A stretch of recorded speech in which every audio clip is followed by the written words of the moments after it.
Hi Year 4 and welcome to your next social studies lesson of the term. We're continuing our work on ancient civilizations, and also we're going to continue where we started last week, looking at the early Islamic civilization.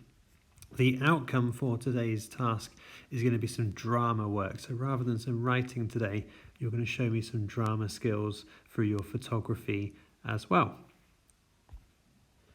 Let's have a look at our learning objectives for today. So the one in bold at the bottom is our key main learning objective, and that's to use drama to explore the varied aspects of everyday life in Baghdad. The writing not in bold are some of the historical skills that we're going to be using today as well, including knowledge and understanding of world history, select and organise relevant information, and also understand how your knowledge of the past is constructed from a range of sources. I hope you find this useful. I've added this slide in for this week, and it goes through the different steps of the activities and what we're expecting going through the outcome. With regards to resources, they're on Google Classroom as they have been every week, along with this video, which I'm recording for you now. If at any point you need to pause the video, or you need to go back to something, or just have a moment to read through information yourself, that's absolutely fine.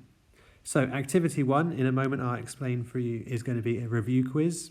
And then activity 2, I'm going to give you some background information to ancient Baghdad. Activity 3, I'm going to explain what the main task is for today. Activity 4, I'm going to go through the success criteria so you know how you could be successful by the end of the lesson. And activity 5, I'm going to give you some suggested answers and some suggested ideas for your main activity. So as I've mentioned already, activity 1 is a quizzes, and the quiz is a review of the first 3 lessons of ancient civilizations. It's just a bit of fun, just to get us warmed up for today. You can access the quiz using the direct link that's on Google Classroom. If you have problems using that link, then you can also use Chrome or Safari using the website joinmyquiz.com and then entering the code 177281.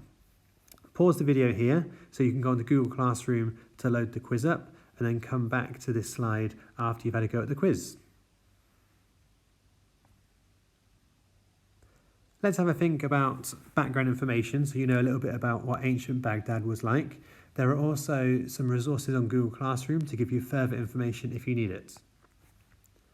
First of all, we're going to think about the citizens of Baghdad. And what do I mean by the word citizen? Well, a citizen is an inhabitant, so someone who lives within a city or within a country. So when we talk about the citizens of Baghdad, those are the people who lived in Baghdad during the period of history that we're looking at today. So Baghdad, Madinat al-Salam, the city of peace, quickly grew to be the capital of a vast civilization.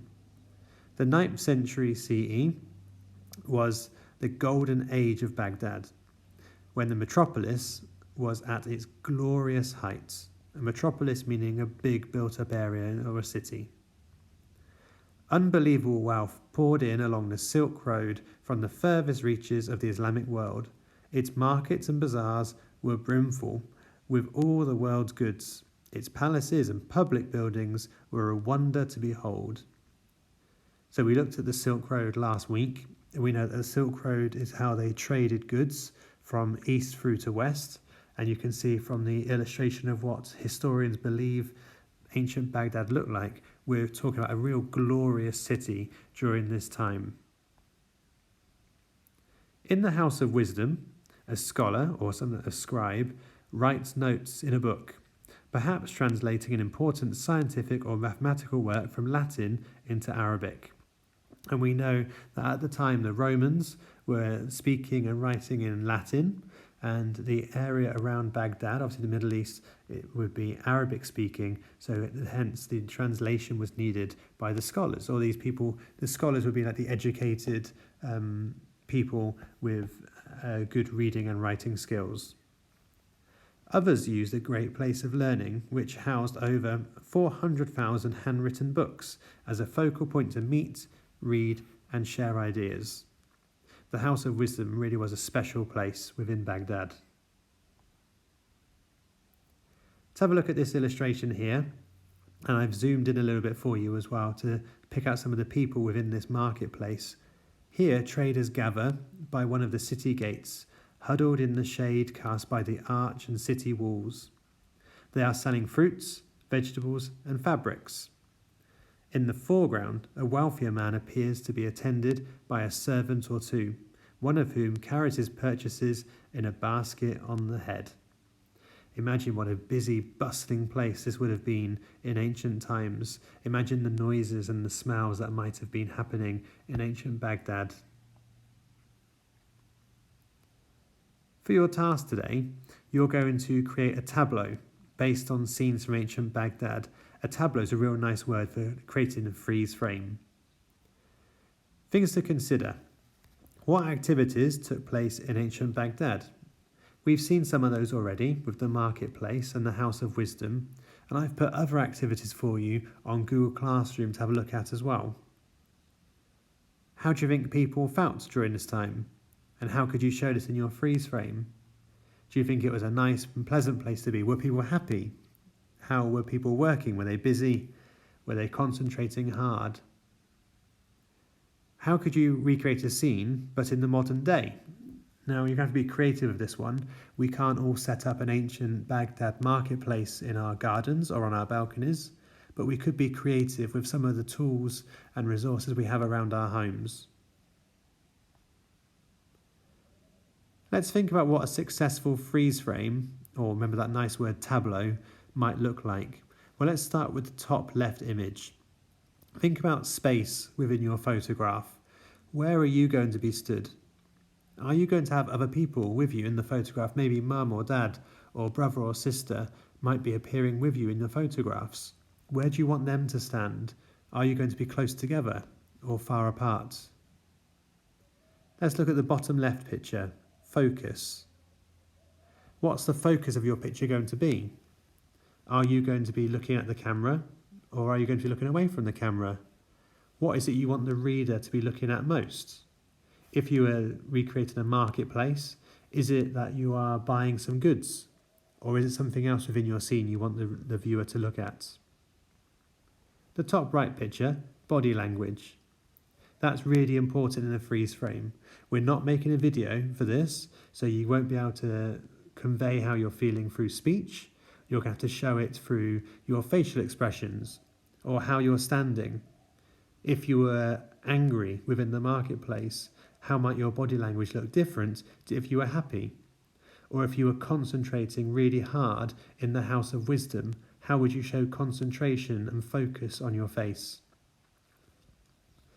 The last thing to consider is what's called levels. If you're fortunate to be able to have other people in your photograph with you, are you all going to be stood at the same height or all sat down at the same height?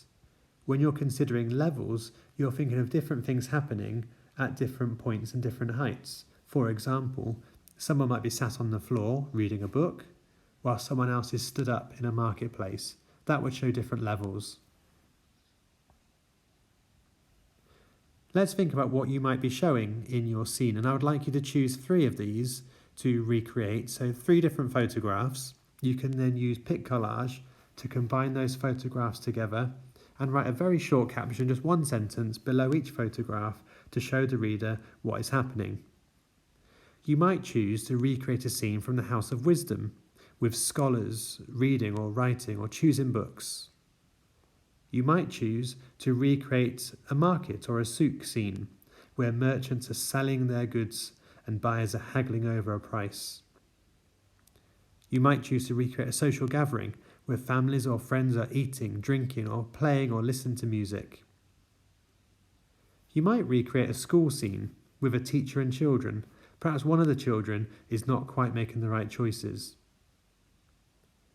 Finally, you might recreate a scene of residential life, perhaps with children looking after animals, husbands and wives conversing, which means that they're talking, washing being done or water being fetched. Or, based on the resources I've put on Google Classroom, you might have your own scene that you'd like to have a go at recreating.